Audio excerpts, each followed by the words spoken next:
Nigeria? Can you just give us a few instances or The basic points? challenges facing the road transportation has been that of regulation. We operate our road transport system in a kind of unethical conduct in such a way that it operates under what I call natural phenomenon. When there's no policy, there's no regulation, everybody that can afford to buy vehicle will just buy and put it on the road without the basics that actually drive transportation, road transportation. That mode requires serious regulation, and you perhaps agree with me. We don't have only cars, we have buses, we have lorries, we have tractors, we have so many automotive uh, machines on the road. We have bicycles, we have motorcycles. So all these automotive must be properly regulated, so I don't just operate under what I call natural phenomenon without basics that guides their operation. And if we can actually look thoroughly into most of this, and government is able to work with the critical actors, we'll be able to formulate something that is workable, that make it more seamless to operate this very, very unorganized sector or mode of transportation. I think regulation is basics. All right, thank you. Do you think that there could be the possibility of linking road, air, rail, and maritime transport in Nigeria, just like it is at the Birmingham airport, where Yes, definitely. We that's what we are agitating for. We have a platform that we've been agitating for, this intermodality, where all this mode of transportation holistically can operate under a symbiotic way to complement each other and ensure that you're able to integrate one into another. And I'm sure with the effort everyone is putting in place, eventually government will see the need for us to integrate them. Because without integrating them, transportation will continue facing most of these challenges. It must be intermodal. It must be able to integrate so you can move from one mode to the other to save time and to save costs. all right, thank you, sir. Years in his administration, how can you rate his efforts, if any, in the areas of transportation? Yes, to me, I think the president is trying, is making frantic efforts, but the effort is not good enough. I think he needs to do more. Starting with appointment of the ministers that should pretend over transport sector.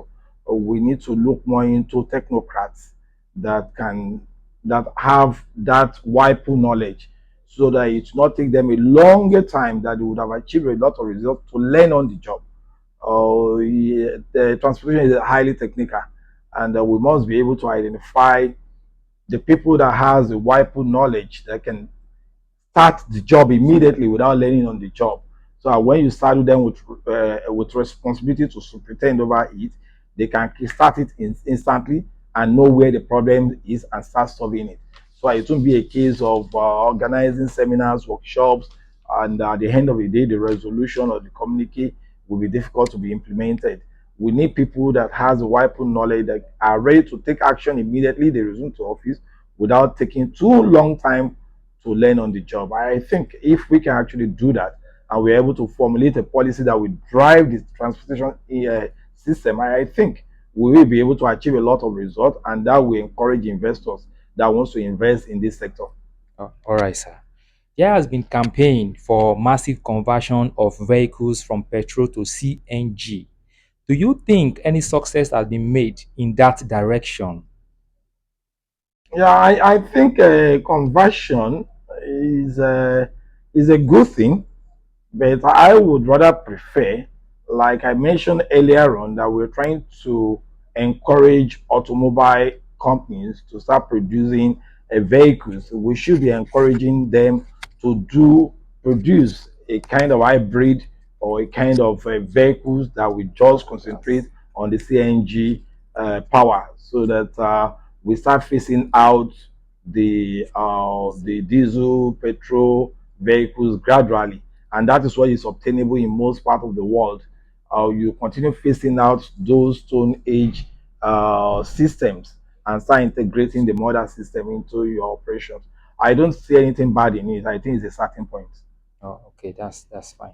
Lately, there has been incidents of rail derailment in some parts of the country. Are you worried, and what do you think the authority can do to reduce such incidents? Yeah, I think number one, rail sector is a very pathetic sector. As I was coming in, I was listening to the MD of Nigerian Rail Corporation, Dr. Kwefa, talking about his effort in the rail sector. And I think it's a good thing that he's identifying most of the challenges. We need to do a kind of risk assessment within within the confine of the rail network, both the do a kind of a check to ensure that they are not vulnerable to attacks. All these need assessment need to be put in place, and they will be able to put corrective measures in place. Some of them has been tampered with through vandals that have actually removed one or two things there. So all these need a routine check, just to ensure that we're able to uh, protect the corridor of the rail sector, what is obtainable in other parts of the world. There must be a kind of security check and surveillance to ensure that people don't encroach and vandalize most of these rail passages that could actually derail train when in motion. So then there must also be a kind of security surveillance to ensure that people don't gain access to that corridor, and we're able to protect the Okay. wagon and the passengers. Oh, all right. Thank you very much. Share your experience on Nigeria politics, and when do you think you will want to be involved again, sir? Yeah, I was never a politician. Okay. I tell people that I only see the opportunity to contest election and to also contribute my own quotas to the political system.